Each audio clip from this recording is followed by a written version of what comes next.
Good morning guys. कैसे हैं आप सारे? बढ़िया। चलो।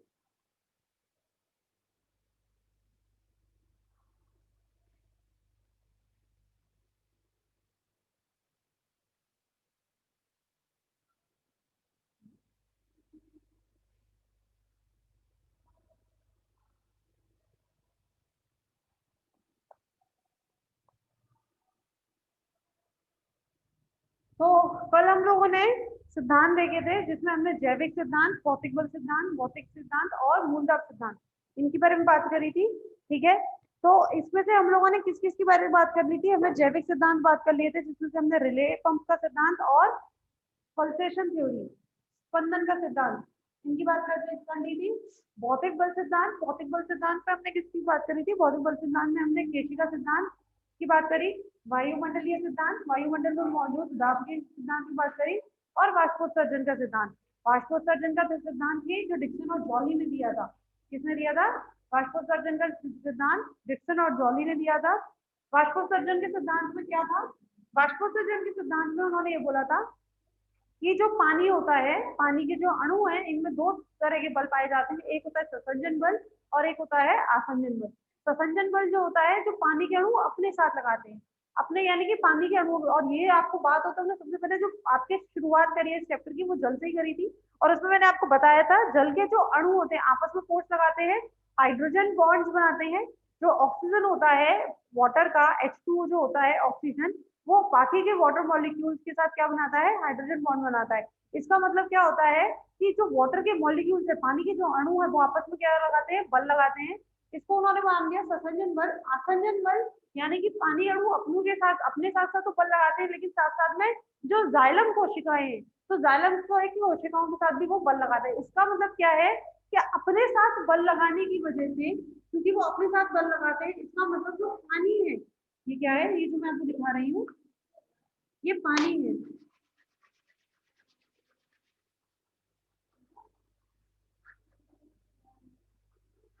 क्या है?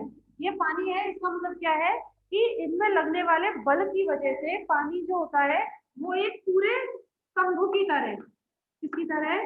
जल स्तंभ की तरह जाता है। ये टूटता नहीं है। ऐसा नहीं है पानी रुक रुक क्या रहा है, यहाँ तक आया फिर रुक गया, फिर आया फिर रुक गया। ठीक है, वो चीज नहीं होती है। तो क्या होता है? स्तंभ की तरह, जल स्तंभ की तरह पूरे जाइलम में मौजूद रहता है। और क्योंकि ये जाइलम कोशिकाओं के साथ भी बल लगाता है, तो इसकी वजह से ये जाइलम के साथ भी जुड़ा रहता है। तो इसमें उन्होंने बताया, वाष्पोत्सर्जन में उन्होंने बताया, दो बल बताए थे। कौन कौन से? एक तो उन्होंने आसंजन ससंजन बल, एक तो उन्होंने बल की बात करी। दूसरी जो उन्होंने बात करी थी, दूसरी उन्होंने बात करी है वाष्पोत्सर्जन खिंचाव की।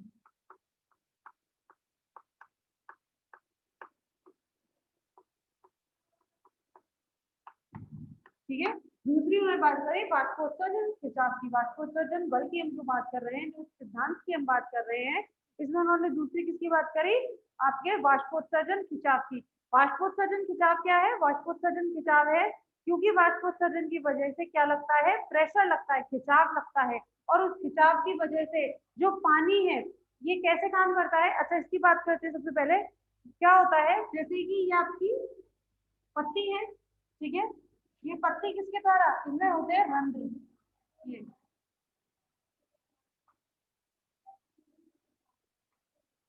ठीक है। ये रंध्र किससे जुड़े होते हैं? ये रंध्र जुड़े होते हैं बच्चों अंतर कोशिकीय स्थानों से।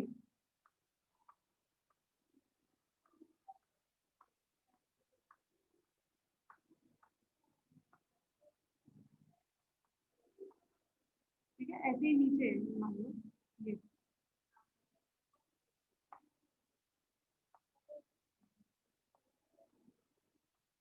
ठीक है, किससे जुड़े हुए हैं? ये दिख रहा है ना सबको? ये क्या है? अंतर कोशिकीय स्थल। क्या है ये? अंतर कोशिकीय स्थल, इंटर सेल्यूलर स्पेसिस। ठीक है, क्या है ये? Intercellular spaces. अब क्या है? ये कौन सी कोशिका है? Mesophyll cell. ये कौन सी कोशिका है? Mesophyll cell. अच्छा, अब क्या है? यहाँ पर कैसी वायु, यहाँ अंतर कोशिकीय स्थलों पे क्या है? वायु अंतर कोशिकीय स्थलों पे क्या है? वायु। कैसी वायु? शुष्क वायु।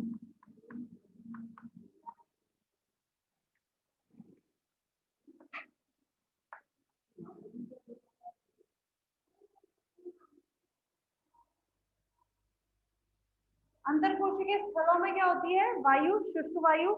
ये शुष्क वायु क्या कर रही है?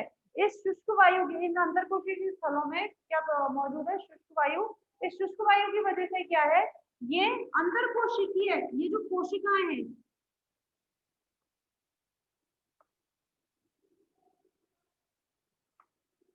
जो कोशिकाएं हैं, ये अंदर, ये शुष्क वायु क्या करेगी? इन कोशिकाओं से पानी का अवशोषण करेगी। इस शुष्क वायु की वजह से क्या होता है? पानी का अवशोषण। ठीक है, ये शुष्क वायु क्या कर रही है भाई? जल का अवशोषण कर रही है। किनसे? मीजोफिल कोशिकाओं से। भाई सीधी बात है, मीजोफिल कोशिकाओं में क्या है? मीजोफिल कोशिकाओं में इन शुष्क वायु के कंपैरिजन में ज्यादा पानी है, तो ये शुष्क वायु क्या कर लेगी? वहां से पानी का एब्जॉर्प्शन कर लेगी। एब्जॉर्ब करके इन रंध्रों के द्वारा उसको कहाँ भेज देगी? बाहर वातावरण में। क्यों? क्योंकि अब जो शुष्क वायु है वो कैसी हो गई? आर्द्र हो गई, यानी कि वायु, उसमें जल की मात्रा बाहर वातावरण के कंपैरिजन में क्या है? ज्यादा है।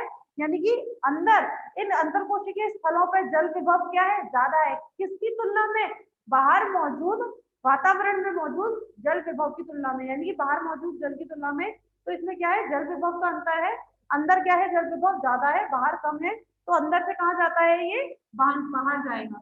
अंदर से बाहर जाएगा, तो ये जो अंदर कोशिका, ये जो है, ये दोबारा से हो जाएगी। अभी दोबारा से किससे लेंगी? मीजोफिल कोशिकाओं से लेंगी।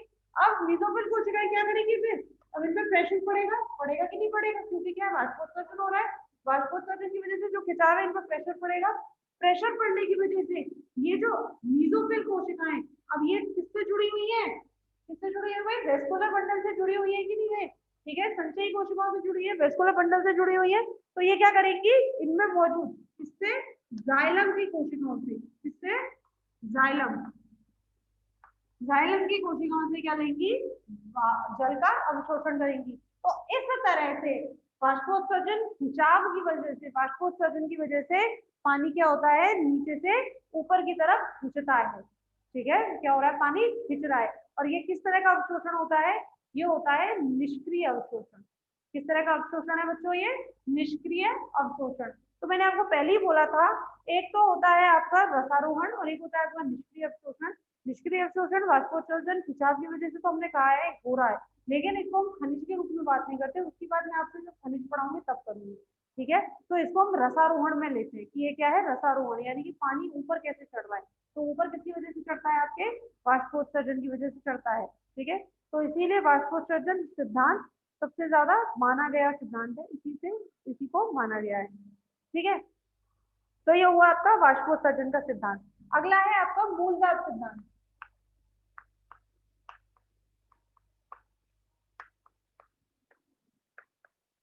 Root pressure theory.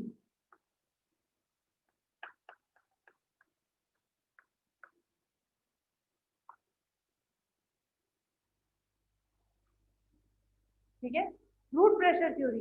तो रूट प्रेशर थ्योरी क्या है? मूलदाब का सिद्धांत। इसके अकॉर्डिंग क्या था? इसके अनुसार कि जो मूल की कोशिकाएं होती है, मूल होती है, जड़ होती है, इनमें क्या होता है? इनमें दाब होता है। ठीक है, मूल है, जो जड़ है, इसमें क्या होता है? दाब होता है, इनमें प्रेशर होता है। और उस प्रेशर की वजह से जो जल है, जो अवशोषित जल है, इसको ये कहाँ पहुंचाते हैं? ऊपर पहुंचाती है। लेकिन ये पूरी तरह गलत है। क्यों? क्योंकि मूलदाब बच्चों इतना नहीं होता है कि इतने बड़े बड़े प्लांट, यानी यूकेलिप्टस जो 91 मीटर लंबा है, redwood plant, sorry redwood tree California का, जो 108 110 मीटर लंबा है, इतने लंबे लंबे प्लांट में ये मूलदाब पानी को पहुंचा सके। ठीक है, ये बहुत ही कम होता है, लगभग 10 एटमोस्फियर के बराबर होता है। और केवल ये इतना होता है, आपने देखा होगा घटेशन करने में। घटेशन सब जानते हैं? मूलदाब, मूलदाब बच्चों, मूलदाब सिद्धांत की बात कर रहे हैं ना, मूलदाब, रूट प्रेशर। क्या हो गया? नहीं समझ में आ रहा? क्या पढ़ा रहे हैं हम? पहले तो आप ये बताइए, पता है ना क्या पढ़ा रहे हैं हम लोग? सिद्धांतों की बात कर रहे हैं। रसारोहण में कौन कौन से सिद्धांत हैं जो रसारोहण को बताते हैं? हमने उसकी बात करी है, जैविक सिद्धांत, भौतिक बल सिद्धांत और मूलतत्व सिद्धांत। 30 सिद्धांत है। जैविक सिद्धांत में हमने किस चीज की बात करी थी? रिले पंप सिद्धांत और स्पंदन सिद्धांत। और उसके बाद आपके भौतिक बल में हमने केशिका सिद्धांत, वाष्पोत्सर्जन खिंचाव जो की बात करी, और वायुमंडलीय दाब, इन तीन की बात करी थी। अब हम बात कर रहे हैं मूल दाब सिद्धांत। मूल दाब सिद्धांत में क्या था? मूल दाब यानी कि रूट प्रेशर। तो इस सिद्धांत के अनुसार ये बताया गया था कि जो जड़ होती है, प्लांट की जो जड़ होती है, उनमें दाब होता है, उनमें क्या होता है? प्रेशर होता है। और उनका मानना ये था कि इस प्रेशर की वजह से पानी ऊपर चढ़ता है। तो ये बात तो सच है कि हाँ, रूट में क्या होता है? एक दाब होता है। और ये दाब क्यों होता है? ये दाब इसलिए होता है बच्चों क्योंकि प्लांट क्या है, पूरा दिन वाष्पोत्सर्जन होता है, यानी कि जब तक सूरज रहता है पानी, प्लांट क्या करते हैं? वाष्पोत्सर्जन करते हैं। लेकिन जब रात में वाष्पोत्सर्जन नहीं होता है और अवशोषण की वजह से रूट के अंदर क्या आ जाता है? सॉल्यूट यानी कि विलयन, विलय और विलयन पूरा उसमें चला जाता है, तो रूट में, मूल में क्या आ जाता है? दाब आ जाता है।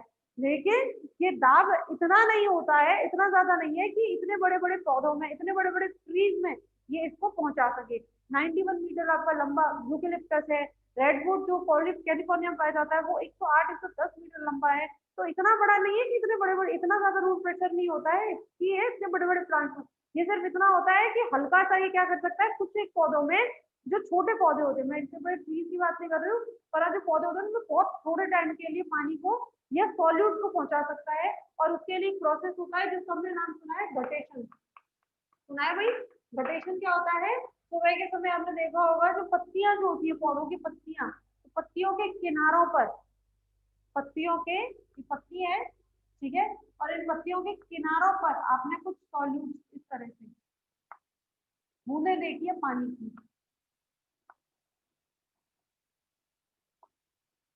ठीक है, ये क्या है?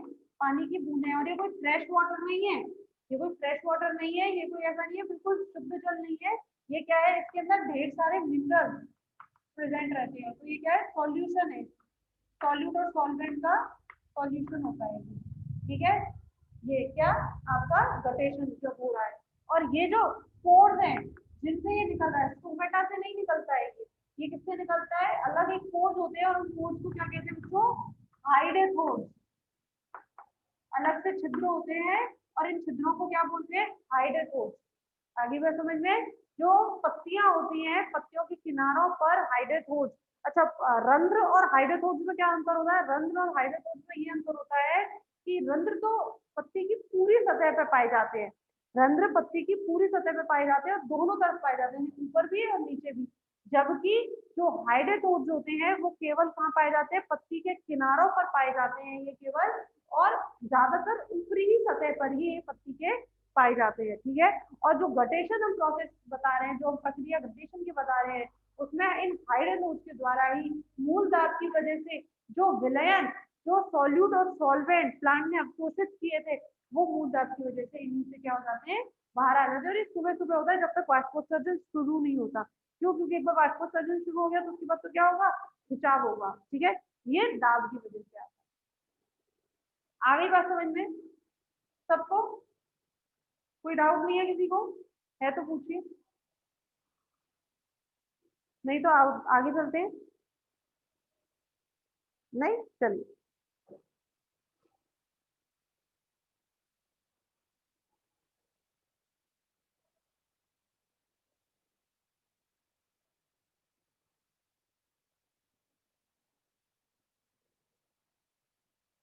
ठीक है, तो अभी हम वाष्पोत्सर्जन की ही बात कर रहे हैं। इसमें जो हमने बात करी है, वाष्पोत्सर्जन, खिंचाव, वाष्पोत्सर्जन। तो वाष्पोत्सर्जन क्या होता है सबको पता है, मुझे ही घर से बताने की जरूरत है वाष्पोत्सर्जन क्या है। अच्छा, वाष्पोत्सर्जन और वाष्पीकरण दोनों में क्या अंतर है मैं बात कर चुकी हूँ। मैंने आपको बोला था कि वाष्पीकरण किसी भी सतह के द्वारा हो सकता है, किसी के भी द्वारा हो सकता है, जबकि वाष्पोत्सर्जन केवल जीवित कोशिकाओं के द्वारा होता है, ठीक है। वाष्पोत्सर्जन क्यों करते हैं? ताकि जो बॉडी है, जो कोई भी जीवाणु है, चाहे कोई पादप है, चाहे कोई मैमल है, चाहे जो भी है, वो क्या करता है? अपने तापमान को नियंत्रित रखने के लिए वाष्पोत्सर्जन करता है। यानी कि वाष्पोत्सर्जन होने के बाद जो बॉडी है, जो पादप है, उसको क्या मिलता है? ठंडा अनुभव होता है, ठीक है। जबकि वाष्पीकरण द्वारा क्या होता है? सूखा पड़ता है, ठीक है, तो सूखा अनुभव होता है वाष्पीकरण की। और जो ये वाष्पोत्सर्जन है वो किसी में भी हो सकता है, ठीक है। सॉरी, वाष्पोत्सर्जन जो है ये किसकी वजह से होता है, एक बल की तरह कार्य कर रहा है। वाष्पोत्सर्जन एक बल की तरह कार्य कर रहा है, नहीं कर रहा, मैंने भी वाष्पोत्सर्जन।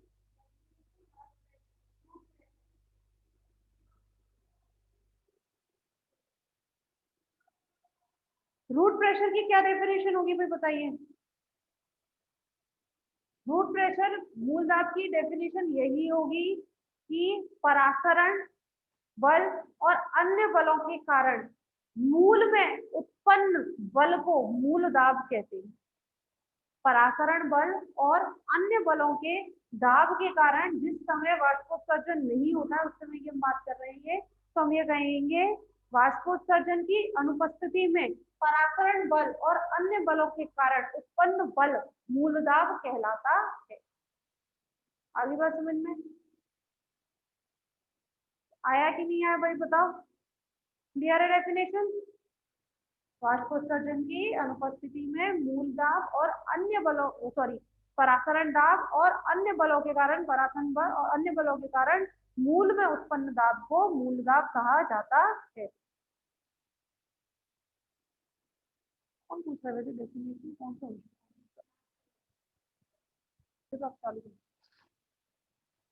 मूल दाब समझ में आ गया, रूट प्रेशर बच्चों। ठीक है, चलिए।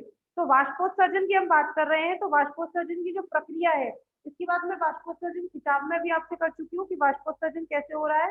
कि शुष्क वायु है, इसमें अंतर्कोशी के स्थलों में शुष्क वायु है।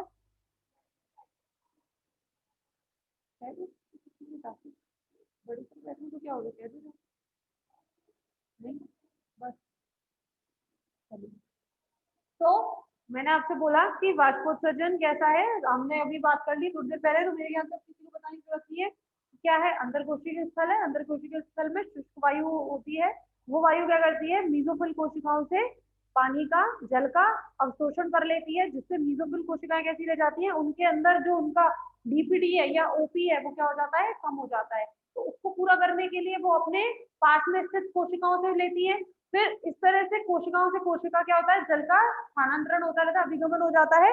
और अंत में ये मीजोफिल कोशिकाएं किससे ले लेती है, जाइलम कोशिकाओं से, ठीक है, वेस्कुलर बंडल से। और इसी वजह से वाष्पोत्सर्जन की वजह से जाइलम कोशिकाओं से होता हुआ जल ऊपर की तरफ खिंचता है। ठीक है, ये होता है वाष्पोत्सर्जन। अब वाष्पोत्सर्जन किस किस के द्वारा हो सकता है, तो कितने टाइप के वाष्पोत्सर्जन के प्रकार होते हैं। क्यूटिक्यूलर को उपचर्मी कहते हैं, उपचर्मी वाष्पोत्सर्जन। लेंटिक्यूलर, वातरंध्री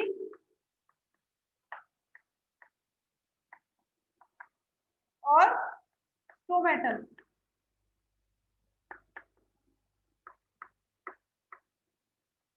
रंध्री वाष्पोत्सर्जन, ठीक है। क्यूटिकुलर, लेंटिकुलर और स्टोमेटल। क्यूटिकुलर क्या है, क्यूटिकल यानी कि उपचर्म के द्वारा। हम जानते हैं जो अधिचर्म होती है, जो अधिचर्म होती है पादप कोशिकाओं की, जो अधिचर्म होती है, इस अधिचर्म के ऊपर एक वैक्सी कोटिंग यानी कि एक वैक्स की तरह एक स्नाइनी सब्सटेंस की, एक स्नाइन मटेरियल की एक मोम की परत उसके ऊपर प्रेजेंट रहती है, किसके ऊपर, अधिचर्म के ऊपर, जिसे हम कहते हैं उपचर्म, क्यूटिकल जिसे हम कहते हैं। तो इसके ऊपर भी कुछ ना कुछ पानी तो होता ही है, ठीक है। जैसे मान लो इरिगेशन के टाइम पे, यानी कि जब आपने सिंचाई करी है उस समय या किसी भी समय उस पर क्या है, पानी है, तो उसके द्वारा क्या हो रहा है, अगर वाष्पोत्सर्जन हो रहा है तो उसे कहते हैं हम उपचर्मी वाष्पोत्सर्जन। अब कई बच्चे ऐसे पूछ लेते हैं कि मैडम ऐसा कहा जाता है कि जो उपचर्म है वो तो इसलिए होता है ताकि वाष्पोत्सर्जन को कम किया जा सके, ठीक है, वाष्पोत्सर्जन को कम किया जा सके, इस वजह से उपचर्म उस पर उपस्थित होता है। तो बात बिल्कुल सही है, लेकिन कौन सा वाष्पोत्सर्जन, रंध्रीय वाष्पोत्सर्जन। पादप में होने वाले वाष्पोत्सर्जन का 95 से 85, 85 से 90 यानी कि 90% पानी जो ऊपर जा रहा है या वाष्पोत्सर्जन जो हो रहा है, तो उसका 85 से 90% पानी किसके द्वारा जाता है, रंध्रीय वाष्पोत्सर्जन के द्वारा जाता है। किसके द्वारा जाता है बच्चों, रंध्रीय वाष्पोत्सर्जन के द्वारा जाता है। बाकी का बचा हुआ, यानी कि हम ये कहते हैं लगभग 5% इससे जाता है और लगभग 5 से ही 10% इससे जाता है, ठीक है। तो हम ये कह रहे हैं उपचर्म के द्वारा जो वाष्पोत्सर्जन हो रहा है, उपचर्मी वाष्पोत्सर्जन हो रहा है, वो किसको कम कर देता है, वो रंध्रीय वाष्पोत्सर्जन को जो सबसे ज्यादा हो रहा है उसको कम कर देता है। ठीक है, कुछ इससे हो रहा है लेकिन इससे कम हो जाता है।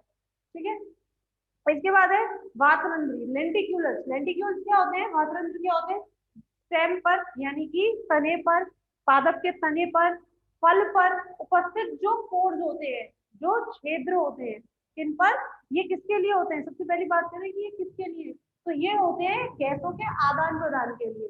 ये जो छिद्र हम बात कर रहे हैं किस पर, पादप के स्तंभ पर, फल पर जो ये छिद्र उपस्थित हैं, जो पोर्स हैं, ये जिनको हम लेंटिक्यूल्स कहते हैं, ये किसकी वजह से होते हैं, गैसों के आदान प्रदान की वजह के लिए होते हैं। लेकिन इनके द्वारा भी क्या होता है, वाष्पोत्सर्जन होता है, जो कितनी मात्रा में होता है, 5 से 10%। तो इसको भी हम क्या कहते हैं, वातरंध्री वाष्पोत्सर्जन। उसके बाद है स्टोमेटल यानी कि रंध्री वाष्पोत्सर्जन, रंध्रों के द्वारा, कितना, स्टोमेटल यानी कि रंध्रों के द्वारा। और सबसे ज्यादा जो वाष्पोत्सर्जन होता है वो किसके द्वारा होता है, स्टोमेटा के द्वारा होता है, यानी कि रंध्री वाष्पोत्सर्जन।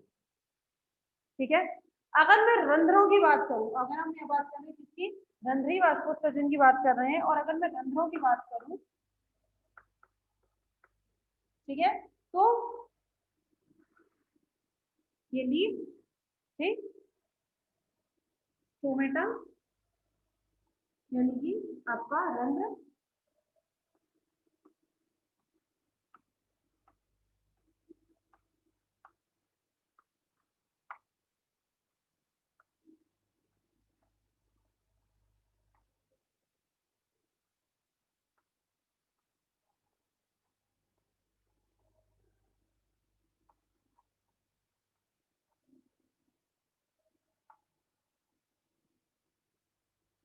ठीक है, तो ये क्या है, रंध्र। ठीक, ये रंध्र किससे घिरे हुए रहते हैं, अगर मैं इनकी यहाँ पर डायग्राम बनाऊं तो रंध्र, रंध्र इस तरह से, ये तो ये रंध्र किससे घिरे हुए रहते हैं, ये रंध्र घिरे हुए रहते हैं गार्ड सेल यानी कि द्वार कोशिकाओं से।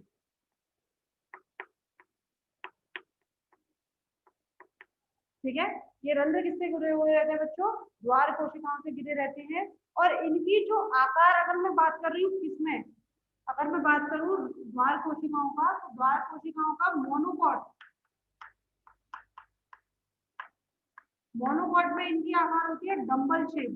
डंबल सबने देखे होंगे, ऐसा कोई है नहीं जिसका डंबल देखा और नहीं देखा होगा, देखा है ना तुमने, इस तरह से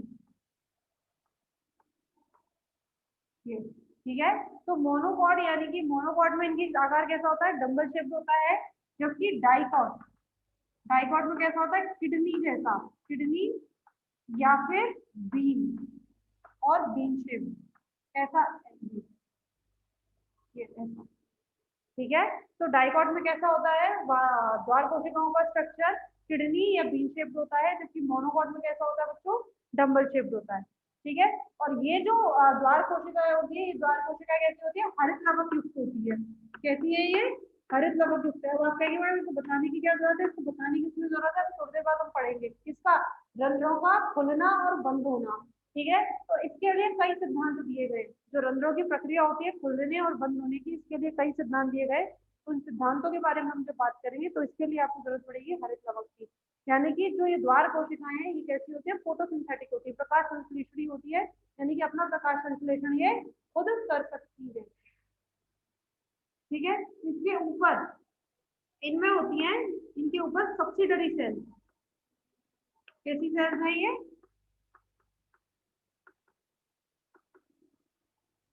सब्सिडियरी सेल्स। कैसी सेल्स है बच्चों, सब्सिडरी सेल्स। सब्सिडरी सेल्स क्या होती है, इनको बोलते हैं सहायक कोशिकाएं।